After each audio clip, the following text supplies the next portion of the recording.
Hello everyone and welcome to wings IAS Shunya IAS. दोस्तों, UPSC CSC यानी civil services exam 2022 के results अभी release किए गए और हर साल की तरह बहुत सी इंस्पिरेशनल स्टोरीज देखने को मिली। और इस बारी जम्मू कश्मीर के लिए स्पेशली बहुत ही खुशखबरियाँ सुनने को मिली।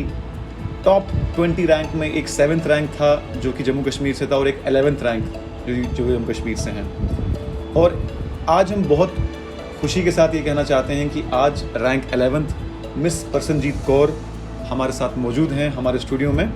आज उनसे बात करते हैं, उनकी इंस्पिरेशन स्टोरी जानते हैं और उनसे जो कुछ भी लर्न कर सकते हैं हम और आप, वो लर्न करने की कोशिश करते हैं। तो आइए स्वागत करते हैं मिस प्रसन्नजीत कौर का हमारे इंस्टीट्यूट में।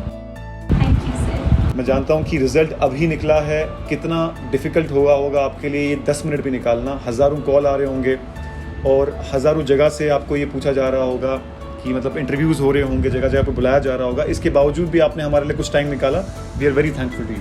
आपको मैं बता दूं कि जितना भी मैं अभी तक जान पाया हूँ प्रसन्नजीत कौर को, बहुत ही शाई हैं ये, बहुत ही हम्बल एंड बहुत ही डाउन टू अर्थ। सबसे पहली बात तो ये, इन्होंने 24 साल की उम्र में, जिस साल से शायद लोग प्रिपेयर करना शुरू करते हैं, उसी साल में इन्होंने टॉप 20 में रैंक लाया, रैंक 11th। दूसरी बात ये कि जिस जगह से बिलोंग करते हैं, फार फ्लंग एरिया है, पुंछ डिस्ट्रिक्ट में इन्होंने ग्रेजुएशन कंप्लीट की और बिना किसी कोचिंग के, बिना किसी इंटरवेंशन के इन्होंने खुद से ये सक्सेस हासिल की। So we congratulate you on behalf of all the people who are preparing and on behalf of all the people who are watching. और जम्मू कश्मीर की जनता की स्पेशली तरफ से आपको मुबारकबाद देना चाहूँगा इस वंडरफुल सक्सेस के लिए।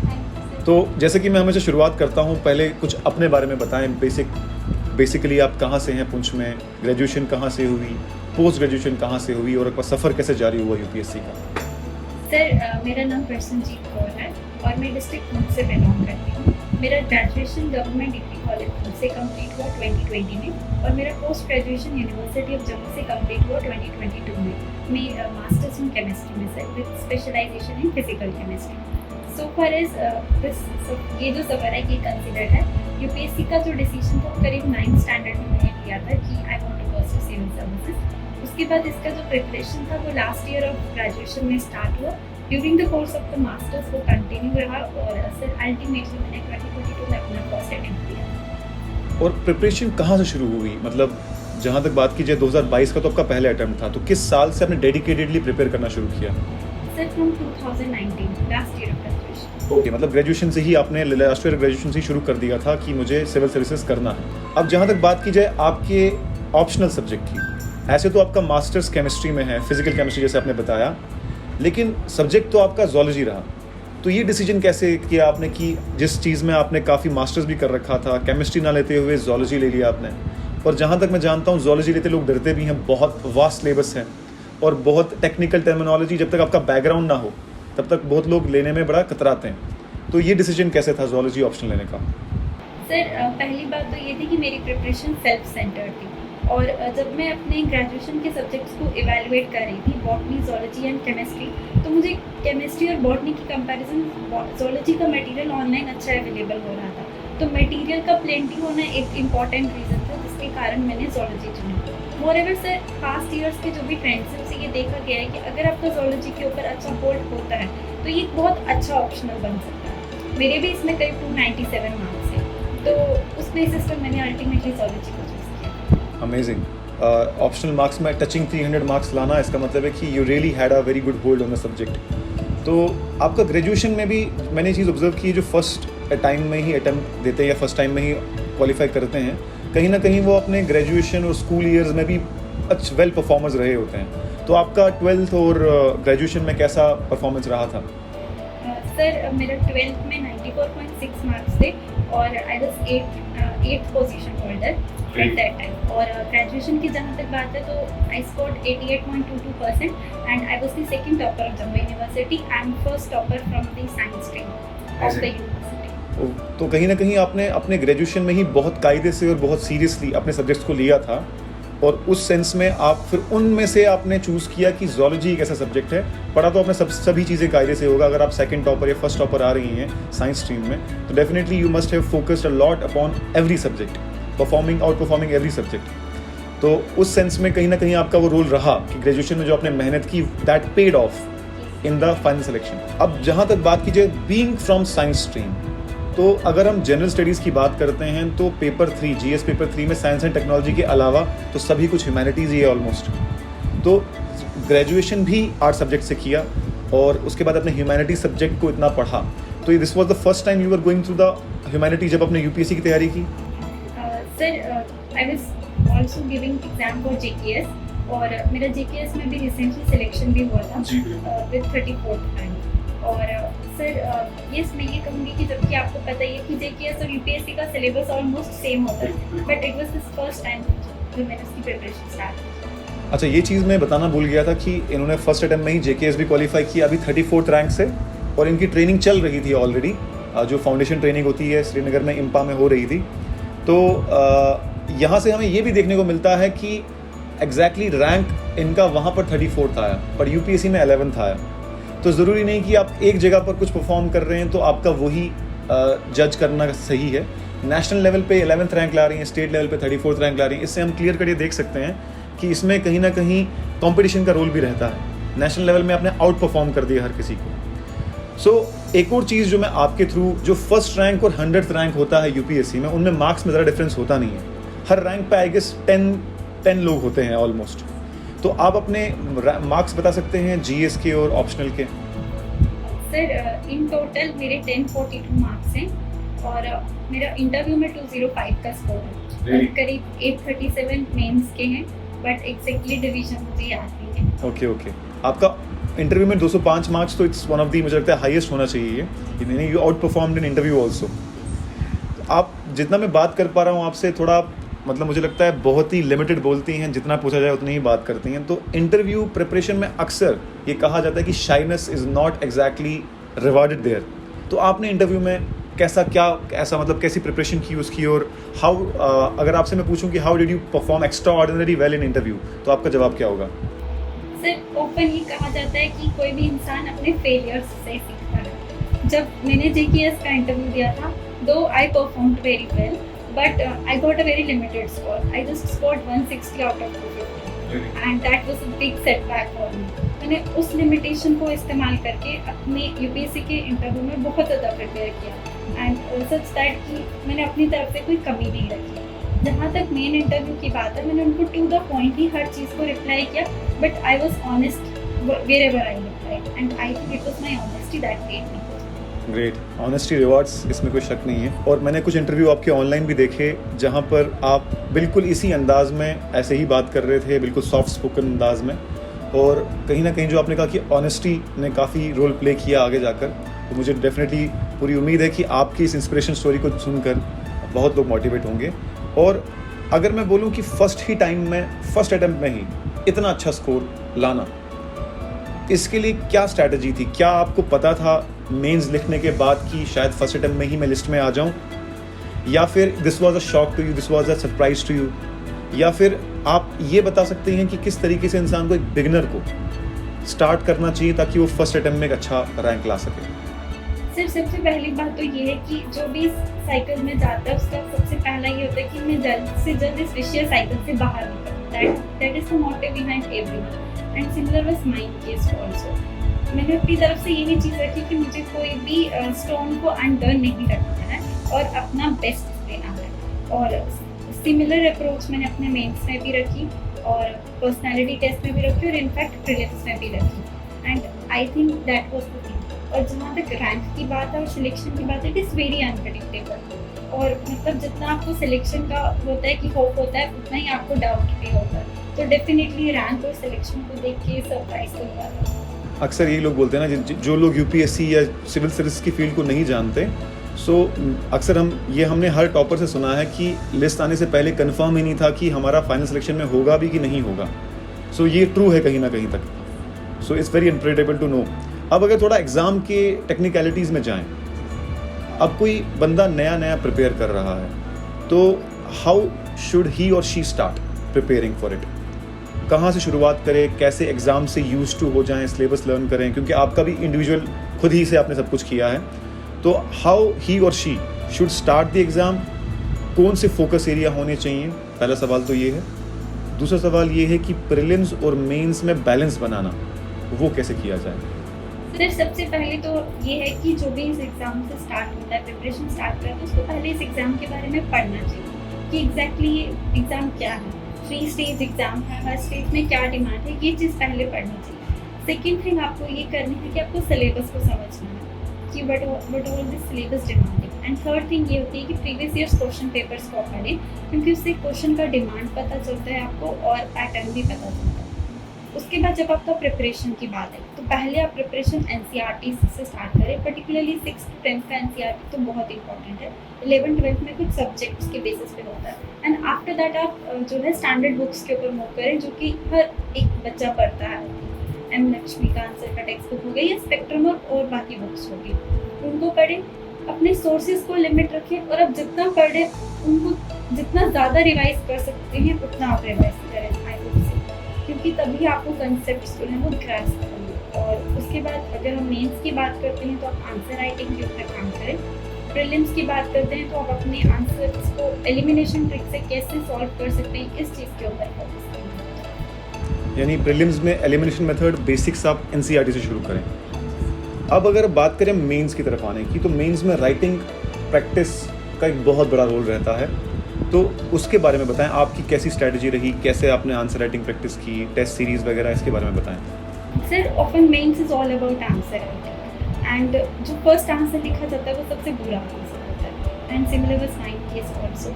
जब आंसर राइटिंग मैंने स्टार्ट किया था तो जैसे बाकी लोग भी करते हैं, प्रीवियस ईयर टॉपर्स के आंसर शीट्स को डाउनलोड करके उनको स्टडी किया था कि वो कैसे हर एक क्वेश्चन को रिप्लाई कर रहे हैं, उस चीज़ को स्टडी किया था। And daily I used to write about 5 to 6 answers daily. उसमें मतलब और वो भी स्ट्रिक्ट टाइम फ्रेम के अकॉर्डिंग कि 7 मिनट्स या 10 मिनट्स में आपने कंप्लीट करना है as per the number of marks allotted to it. उस तरीके से मैंने आंसर जो है वो सॉल्व किए थे।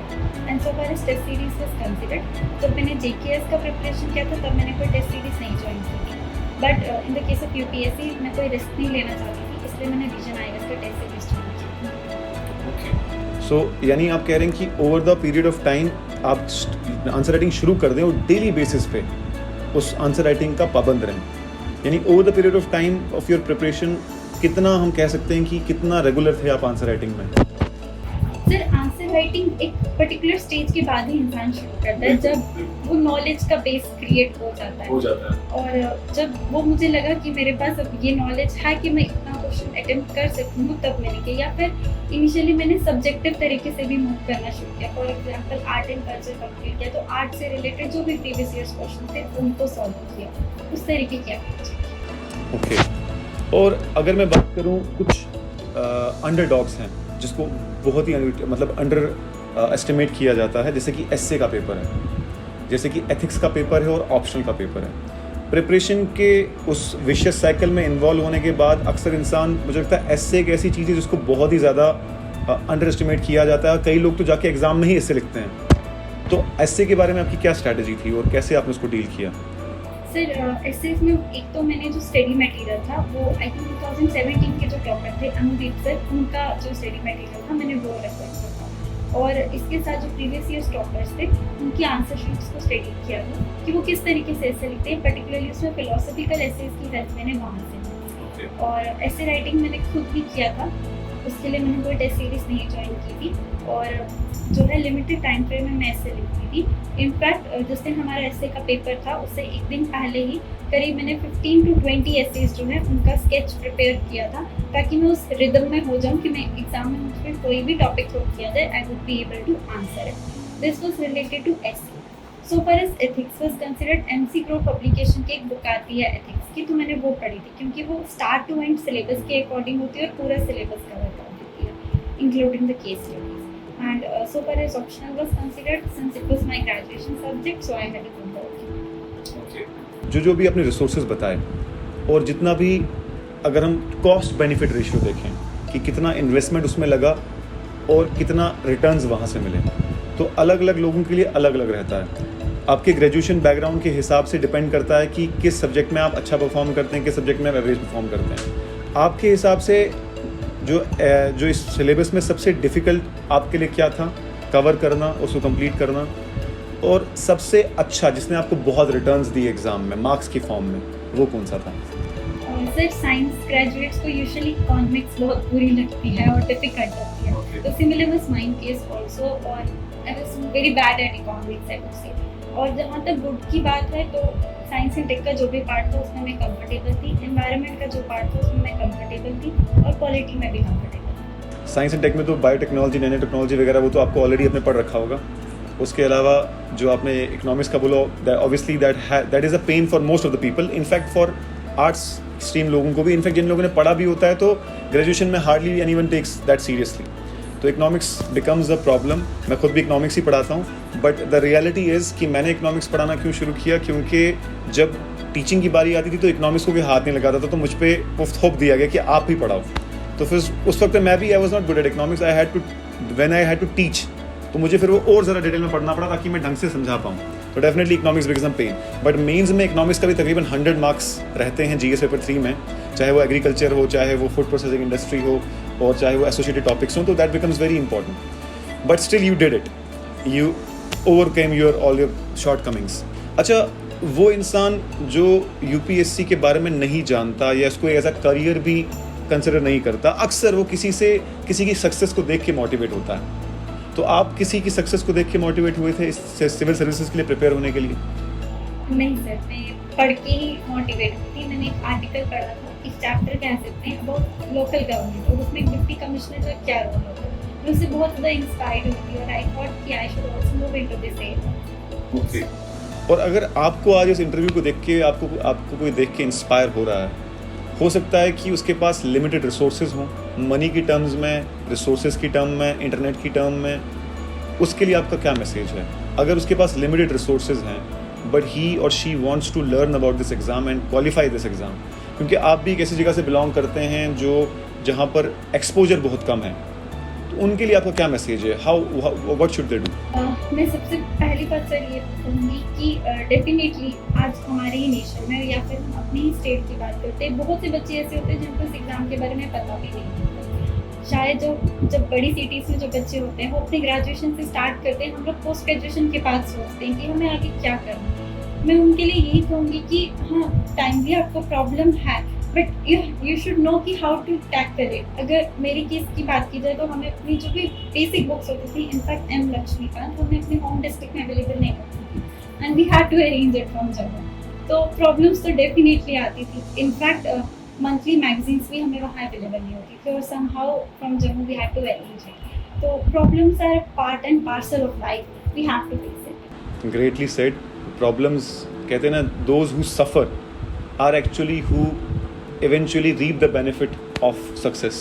सफरिंग के बगैर इंसान की इंटेलेक्चुअल डेवलपमेंट या स्पिरिचुअल डेवलपमेंट नहीं हो पाती. जो भी महापुरुष हम लोग जानते हैं वो वही लोग हैं जिन लोगों ने अपने टाइम पे सफ़र किया और उस सफरिंग से ओवरकम होके उन लोगों ने कुछ अचीव किया. अच्छा, अगर मैं बात करूं इन जनरल ऐसे लोगों की जो अपने ग्रेजुएशन को अपना, जैसे आपके लिए तो आपका ग्रेजुएशन कहीं ना कहीं आपके लिए स्ट्रेंथ बना, आपकी बायोलॉजी या जोलॉजी ऑप्शनल आपने लिया. जिन लोगों का ग्रेजुएशन से कोई भी ओवरलैपिंग ऑप्शनल नहीं बन पाता है, जैसे फॉर एग्जांपल अगर मैं बात करूं इंजीनियरिंग की, तो इलेक्ट्रॉनिक्स एंड कम्युनिकेशन इंजीनियरिंग का कोई सब्जेक्ट है ही नहीं. सिमिलरली कुछ ऐसे सब्जेक्ट्स और भी हैं, डेंटिस्ट्री वगैरह है, जिनके ऑप्शन सब्जेक्ट अवेलेबल नहीं है. तो उन लोगों के लिए आपके हिसाब से क्या एक्सपीरियंस रहेगा? मतलब how they should they choose the optional as such? Optional selection करना कैसा करना चाहिए वो? सर डेफिनेटली किसी की भी सिलेक्शन में ऑप्शनल का एक बहुत इंपॉर्टेंट रोल है, और उसको बहुत ध्यान से सिलेक्ट करना चाहिए. अगर आपके ग्रेजुएशन के सब्जेक्ट में आप कंफर्टेबल नहीं हैं, या फिर मतलब आपका वो सब्जेक्ट ही अवेलेबल नहीं है लिस्ट में, तो आपको सब जो ऑप्शनल्स हैं जो कि आपके लिए फिजिबल हैं, आपको उसको स्टडी करना चाहिए. फॉर एग्जांपल आप बॉटनी या ज़ूलॉजी नहीं उठा सकते अगर आप साइंस बैकग्राउंड से नहीं हो. यूजुअली ऐसों के लिए ह्यूमैनिटीज़ या एंथ्रोपोलॉजी अच्छा ऑप्शनल रहता है, और आप उनके सिलेबस को स्टडी करें और आप देखें कि आप किस में इंटरेस्टेड हैं. एंड सेकेंड थिंग सर, अगर किसी एक बैकग्राउंड वाले को अगर 4 महीने लगते हैं फॉर एग्जांपल उसको कवर करने में, तो जिसका बैकग्राउंड नहीं है उसको ज़्यादा से ज़्यादा 6 महीने लगेंगे या 7 मंथ लगेंगे. तो हो सकता है टाइम तो लगेगा ही, वो तो नेचुरल है, बट फिर रिगार्ड भी तो. बिल्कुल आई एग्री. अच्छा, अब अगर हम सिंपल इस लेवल पे बात करें कि जो प्रिपरेशन स्ट्रैटेजी है या फिर जो भी इंसान प्रिपरेशन करना शुरू करता है वो हर किसी की अपनी पर्सनलाइज स्ट्रैटेजी होती है, पर्सनलाइज्ड पढ़ने का टाइम पीरियड होता है, टाइम टेबल होता है। आपके बारे में जानना चाहेंगे, हालांकि बड़ा क्लीशे सवाल है, बड़ा सब्जेक्टिव सवाल है, बट हमसे पूछते हैं लोग तो हमें भी पूछना पड़ रहा है कि what was your daily schedule, how many hours you allotted for your studies, क्या डेली शेड्यूल रहा आपका? सर कि मेरा मास्टर्स कंटिन्यू हो रहा था इस समय, तो मैं फुल फ्लेज्ड सिविल सर्विसेज को नहीं दे सकती। तो usually from 9 to 5 we had our university, और उसके बाद मेरा मास्टर्स भी केमिस्ट्री में था, तो मुझे इक्वल टाइम केमिस्ट्री को भी और सिविल सर्विसेज को भी देना पड़ता। तो मॉर्निंग में थोड़ा सा टाइम और इवनिंग में टाइम, कुल मिला के 7 to 8 hours daily for civil services consistent. और even after going to university 9 to 5, इसके अलावा 7 to 8 hours you used to give every day? For civil services. Okay, and how did you manage कि chemistry भी तो इतना technical subject है, ऐसा तो है नहीं कि आप मतलब एक होता है ना डमी स्कूल या इंसान इग्नोर से कर रहा हो तो इंसान मैनेज कर लेता है। आप तो रेगुलर में जा रहे थे, वहाँ पर आपका प्रॉपर असाइनमेंट भी हुआ करते होंगे, वो थीसिस वगैरह भी होता होगा, तो how did you manage among the both? एक तो होता है अक्सर लोग मास्टर्स वो चूज़ करते हैं जो उनको ऑप्शनल चूज़ करते हैं वो, या फिर एटलीस्ट वो चूज़ करते हैं जिसको मैनेज करना आसान हो, बस जाओ एग्जाम दो और आ जाओ। आपने तो रेगुलर किया, तो दिन भर यूनिवर्सिटी की थकान के बाद और केमिस्ट्री जैसे सब्जेक्ट को डील करने के बाद how was it possible for you? Sir I would से मैंने कहीं पर भी टाइम नहीं वेस्ट किया, और फ्रेंड्स वगैरह का वो सोशल सर्कल बहुत लिमिटेड रखा। मुझे यूनिवर्सिटी में जहाँ कहीं पर भी टाइम स्नीक होता था, I used to escape to library and used to study at that time. और मेरा ज़्यादा से ज़्यादा कोशिश रहता था कि मास्टर्स का काम मैं जो है डिपार्टमेंट में ही निकालूँ, बी प्रैक्टिकल फाइल्स प्रिपरेशन और बी एवरीथिंग करूँ, सच दैट कि मुझे आफ्टर द यूनिवर्सिटी मास्टर्स 2-3 घंटे से ऊपर ना देना पड़ता, इस तरीके से करने। लेकिन इतना कॉम्प्लिकेटेड शेड्यूल होने का मतलब ये ज़रूर होगा कि आपकी लाइफ बहुत डिसिप्लिन्ड होगी। If you don't want to waste a single moment of time then you have to be very disciplined. What was your daily schedule? When did you wake up and how did you manage your time? How did you, balanced everything? Sir, I used to wake up at 6 p.m. in the morning, और पूरा schedule करते करते 12 तो हो ही जाते थे, that is very common। और उसके साथ बस फिर चलता रहता। How many hours of sleep? 6 hours। 6 hours of sleep, that was fixed? Yes, that was fixed, not even 1 second up or down।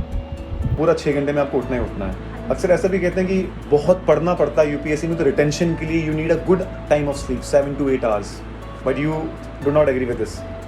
Sir definitely वो तो चाहिए होता है, बट आपके पास टाइम होना भी तो चाहिए। हमें बहुत सी चीज़ें कवर करनी होती थी, और I do not have that luxury to waste the time, क्योंकि दोनों चीज़ों को बैलेंस करना था, मास्टर्स भी कंप्लीट करना था यहाँ पर भी, क्योंकि इट इज़ ऑफन सेड कि मास्टर्स के बाद ही स्ट्रेसफुल लाइफ स्टार्ट होती है। True. So I don't want to be in that stress. That's why. Social media से तो मुझे लगता है बहुत दूर ही रहे होंगे। Except WhatsApp, मेरा कोई अकाउंट नहीं।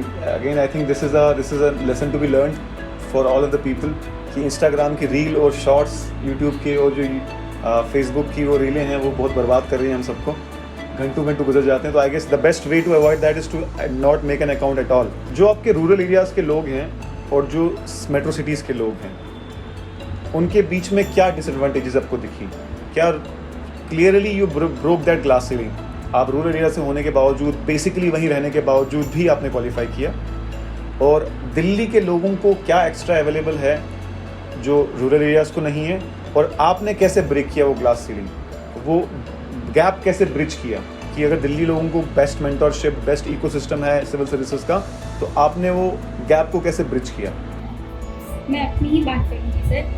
अगर कोई भी इंसान दिल्ली में या किसी मेंटर के साथ होता है, तो उसको पता होता है कि मुझे क्या करना है और क्या नहीं करना। जब मैंने अपना प्रिपरेशन स्टार्ट किया था, even after continuing for 1 or 2 months, मुझे यही नहीं पता था कि एग्जाम 3 stages का होता है, मुझे यही नहीं पता था कि प्रीलिम्स ऑब्जेक्टिव टाइप होता है, मेंस रिटर्न होता है। तो मैंने उसमें बहुत टाइम वेस्ट किया। सेकेंड थिंग, जो चीज़ें नहीं भी पढ़नी थी मैंने वो भी पढ़ी, वहाँ पर भी मेरा टाइम वेस्ट हुआ। तो आई थिंक ये सब चीज़ें अगर कोई वहाँ पर होता तो उसको नहीं होती। थर्ड थिंग, रिसोर्सेज की अवेलेबिलिटी एंड अदर थिंग, क्योंकि हमें वेट करना पड़ता था कब बुक आएगा और कब हमने स्टार्ट करना। बट वहाँ पे ऐसी चीज़ नहीं, you will go to market, you will buy a book and come back. तो I think these are some of the major difference. हम कहीं ना कहीं यही कोशिश कर रहे हैं कि हर डिस्ट्रिक्ट में एटलीस्ट रिसोर्स की अवेलेबिलिटी आसान हो, एंड वी आर ट्राइंग कि लोगों के घर में रिसोर्सेज जो उनको चाहिए पढ़ने के लिए बहुत जल्दी डिलीवर हो पाएँ। In collaboration with Shunya IAS we are trying to bridge that gap, क्योंकि कहीं ना कहीं ये चीज़ हमें भी रियलाइज़ हुई कि शायद अनटैप्ड पोटेंशियल रूरल एरियाज में है, बस उनको एक सपोर्ट सिस्टम, इकोसिस्टम चाहिए कि if they are preparing from the comfort of their homes, at least they should be accessible, they should have this access to all the study material and resources which the metro cities people have. So अब मुझे अब ये बताएं कि as a civil servant what is your life goal, कि जैसे कि आपने बताया कि आपने किसी आर्टिकल में पढ़ा था कि यू वांट टू बी, आपने डीसी का रोल देखा कि हाउ मच ही और she can contribute to the society. आप अपने एरिया को या अपने जो नई आपकी पोस्ट होने वाली है कल को, विद इन 4-5 ईयर्स आप डीसी होंगे, उसको किस तरीके से इस्तेमाल करने का आपका जो एक एम है, गोल है? सर, अगर मैं अपने होम डिस्ट्रिक्ट की बात करती हूँ, मैंने वहाँ पे 2 प्रॉब्लम्स देखी हैं मेजरली. फर्स्ट एजुकेशन के सेक्टर में और सेकंड हेल्थ के सेक्टर में. और आई थिंक हमारी कंट्री में बहुत सी ऐसी डिस्ट्रिक्ट्स हैं जहाँ जो इन्हीं 2 चीज़ों से सफ़र करती हैं. मेरा फर्स्ट एंड एटमोस्ट प्रायोरिटी इन्हीं दोनों चीज़ों के ऊपर थी, improving the health as well as educational prospects in our country, particularly government sector. और उसके साथ जो भी एसोसिएटेड चीज़ें हैं सर, जैसे सैनिटेशन का हो गया और जो भी एनवायरमेंटल रिलेटेड इश्यूज हैं उनके ऊपर भी काम. अमेजिंग. मतलब mean you are going to start from the very basic necessities और उस पर आप वर्क करेंगे. And we will be very lucky and proud अगर आपको अपना ही होम कार्डर मिलता है. और इस वीडियो के थ्रू हम रिक्वेस्ट भी करेंगे गवर्नमेंट से कि हमारे डिस्ट्रिक्ट की शान को, हमारी सिस्टर को, प्रसन्नजीत कौर को इसी जम्मू कश्मीर में वापस भेजें, ताकि डॉटर ऑफ द सॉइल हमारे इस स्टेट के लिए, यूटी के लिए उतना अच्छा परफॉर्म कर पाएँ. Thank you so much Prasannajit ji, it was amazing interaction with you. और जो लोग भी कुछ पूछना चाहते हैं कमेंट सेक्शन में डाल दीजिएगा, हम प्रसन्नजीत जी से पूछ के आपका रिप्लाई भी कर देंगे. और कोई भी किस्म का आपका क्वेरी है, do mention in the comment section. आपके कमेंट्स इन तक पहुंचाएंगे और इनसे जवाब ज़रूर मांग के आपका रिप्लाई करेंगे. प्रसन्नजीत जी, अगर कोई एक सोशल मीडिया प्लेटफॉर्म है जो आप कंफर्टेबली लोगों को अप्रोच, मतलब लोगों से आप बातचीत कर पाएँ, तो क्योंकि डेफिनेटली आपने कोई चीज़ ऐसी की है जो बड़ी यूनिक है. पहले ही अटेम्प्ट में 11th रैंक लाना, रूरल एरिया से रहना, 24 साल की उम्र में से फीट को अचीव करना, ग्रेजुएशन और पोस्ट ग्रेजुएशन के साथ में करना. I am sure a lot of people will be facing the same problems you did. कोई ऐसा सोशल मीडिया प्लेटफॉर्म है या फिर ईमेल आईडी है जिसके थ्रू लोग आपको अप्रोच करके आप जिसको कंफर्टेबली जो लोगों का रिप्लाई कर पाएँ? सर, मैं सोच रही हूँ कि कुछ दिनों में इधर ट्विटर या फेसबुक का खुलने का काम करूँगी, बट एज मुझे लगता है मैं आपको रिकमेंड करना चाहूँगा कि ट्विटर तो ऑब्वियसली है ही, फेसबुक की जगह आप टेलीग्राम करें ना, तो उसमें क्या होता है कि आप एट अ टाइम आपको जो इंक्वायरीज आएंगी वो बड़ी इजीली आप हैंडल कर पाएंगी. और उसमें क्या है, अपनी स्ट्रैटेजी आप एक ही बार पोस्ट कर देंगी तो जितने लोग ज्वाइन करते जाएंगे वो पढ़ते जाएंगे पीछे हिस्ट्री देख के. तो आपके लिए जो सिमिलर क्वेश्चन होते हैं ना, कैसे किया, क्या बुक्स थी, जब सिलेक्शन के बाद ये सवाल आपसे 1000 बार होगा, कहाँ से पढ़ा, कैसे हुआ, कितने घंटे पढ़ते थे. तो अगर आप एक ही बार पोस्ट कर लें, क्योंकि अभी अगले 2-3 साल तक आपसे सवाल होंगे ही है और आप तंग आ जाएंगे जवाब देते देते. तो मैं आपसे रिक्वेस्ट करूंगा कि एक टेलीग्राम ग्रुप बना के आप ज़रूर हमसे लिंक शेयर करिएगा, हम लोगों से शेयर करेंगे. टेलीग्राम से आपको एक ज़्यादा वो इन्फॉर्मेशन ओवरलोड भी नहीं होगा और आप एक बार पोस्ट कर देंगे, लोग पढ़ते रहेंगे, जो आपकी स्ट्रैटेजी रहेगी, ताकि लोग भी आपको अप्रोच कर सकें, स्पेशली रूरल एरियाज़ के लोग जो सेम प्रॉब्लम से गुजर रहे हैं जिससे आप गुजरे थे. So thank you so much Prasannajit ji, आपने अपना बहुत कीमती वक्त दिया. We are thankful and on behalf of all the people who are watching, we are thankful to you for giving your precious time. तो वी आर ऑनर्ड दैट आपने हमारे लिए टाइम निकाला. It was all an honour for us only. एक आखिरी चीज़, मुझे लगता है कई लोगों की क्यूरियोसिटी होती है, अब आपका ट्रेनिंग प्रोसेस कैसे शुरू होने वाला है? फाउंडेशन बैच मसूरी वगैरह में इसके रिलेटेड क्या इन्फॉर्मेशन आपको मिनिस्ट्री ऑफ पर्सनल से मिली है? सर, एज ऑफ नाउ हमें ऑफिशियल कोई भी इन्फॉर्मेशन नहीं मिली है, बट अनऑफिशियली ऐसा है कि अभी 3-4 मंथ्स इस प्रोसेस में लग जाएगी, उसके बाद ही शुरू होगा जाएगा और फाउंडेशन ट्रेनिंग शुरू हो जाएगी मसूरी में. That is amazing. और वी होप कि आपकी सक्सेस स्टोरी को देखकर बहुत से लोग जो इसको देख रहे हैं वो भी इंस्पायर हों और वो भी इस स्टेट का, इस देश का नाम रोशन करें. Thank you so much. So, first of all, many congratulations to you, ma'am. Thank you, sir. I, on behalf of Sunya IS, Jammu Kashmir and entire India, would like to congratulate you. Ma'am, you are the one from whom millions of aspirants and students in India will draw motivation. You are an inspiration. What all we study about, what all we idealize, हर वो चीज़ जो हम अपने आप के लिए as an aspirant देखते हैं वो आज स्टूडेंट्स के सामने है. सो मैम एक ब्रीफ आप इफ़ यू कैन टेल कैसी आपकी पूरी की पूरी जर्नी रही, how you dreamt of it, कब वो एक सवाल या कब वो एक कंसेप्ट मन में आया कि I want to be an IAS officer, मुझे ब्यूरोक्रेसी में जाना है, वहाँ से लेकर के पूरी प्रिपरेशन की जर्नी को अगर आप बता पाएँ प्लीज़. मेरा ये जो प्रिपरेशन का प्रोसेस था वो एक थॉट से डेफिनेटली स्टार्ट हुआ था. I was in 9th standard, इसमें मैंने एक बुक पढ़ा था कॉन्टेक्सचुअल में कि लोकल गवर्नमेंट में DC का क्या रोल होता है, and I was much interested bye it. तो मुझे लगा कि I should pursue the same path. और प्रिपरेशन की बात है तो ग्रेजुएशन के लास्ट ईयर में 2019-20 के बैच में मैंने अपना प्रिपरेशन स्टार्ट किया था. वो प्रिपरेशन ग्रेजुएशन के लास्ट ईयर और during the course of my masters भी कंटिन्यू रहा. 22 में मैंने अपना अटेम्प्ट दिया था UPSC का. So very brief and crisp, a dream that started from her 9th class. Ma'am, can you tell up 9th, which was the year when you were in your 9th class? 13-14. So a dream that was budding in the year 2014 turned into reality in just 8 or 9 next year. So this is something which everybody needs to understand. ऐसा नहीं है कि UPSC preparation के लिए graduation के बाद ही आप तैयारी शुरू कर सकते हैं. Somebody who is in 9th class, if he can dream it, he can do it, and she has done it in front of you. Ma'am, throughout this journey, I won't talk about what are the books, because I think that almost everybody, because this is the time of social media, this is the time of internet, आज हर किसी को sources के बारे में पता है. What were those difficulties जो आपको as an individual अपनी preparation में आई? These were the areas what we call as grey areas, जो नहीं पता थे कि यार यहाँ पर अगर ये चीज़ होती तो things would have been better. Can you please tell about that? सबसे पहली चीज़ तो ये थी कि सर अवेयरनेस ही नहीं थी एग्ज़ाम के बारे में. जब मैंने प्रिपरेशन स्टार्ट किया था तो आई वाज नॉट अवेयर कि ये 3 स्टेज एग्जाम होता है. प्रीलिम्स ऑब्जेक्टिव टाइप होता है, मेंस डिस्क्रिप्टिव होता है. आई वाज नॉट अवेयर. तो अगर वो चीज़ पता होती तो मे बी थिंग्स थोड़ी ज़्यादा फास्ट हो जाती. सेकेंड थिंग सर, मुझे ये भी नहीं पता था कि क्या क्या चीज़ें सिलेक्ट करनी है, क्योंकि अवेयरनेस भी वही मैं कहूँगी सर, अवेयरनेस नहीं थी. और शायद बहुत ज़्यादा टाइम कुछ ऐसी एरियाज पे इन्वेस्ट किया जहाँ से इतना ज़्यादा अच्छा रिजल्ट नहीं मिला.